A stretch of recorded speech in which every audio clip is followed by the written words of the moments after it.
Akkam jirtu daawwattoota teenya oduu isin tahinnaa ani Deessitaa Xaabaati.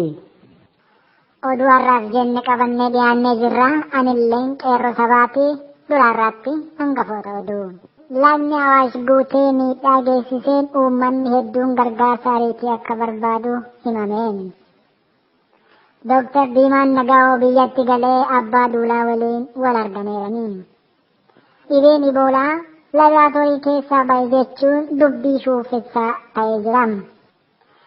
Ispeen keessatti uummanni Katalooniyaa hiree ofii murteeffachuu fi ji'a dhufu sadaasa gaafa 9 riiferendamii gaggeessuu fi yoo milkaa'an biyya of dandeettu ta'uu fi qabsaa jiraniin.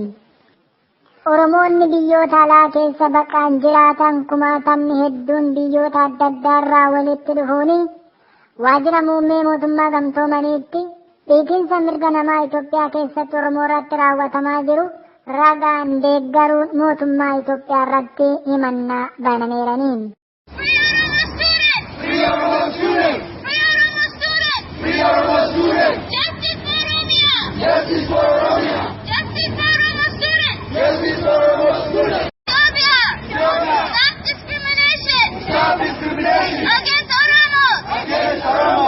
Mata dureen oduu kan nagra jiru kana gara Dastaa Dhaabaatti isin dabarsa.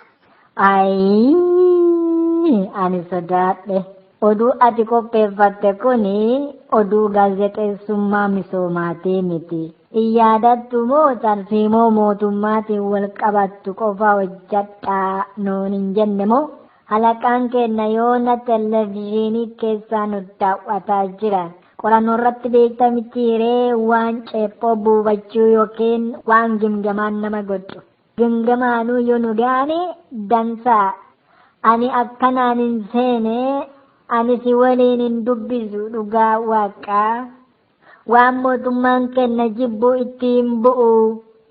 Osoo beektee bara uummata bal'aan ala mootummaa hin jedhamu mootummaa abbaa irree kan afaan qawweetiin biyya bulchu malee.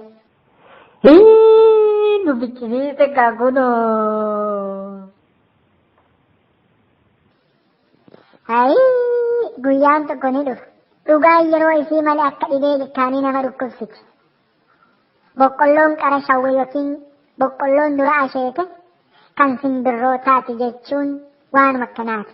Guyyaa jannu waan sodaanne qofti itti dubbatu kun dabre guyyaa uummanni bal'aan afaan hidhame itti hiikatullee fagoo miti.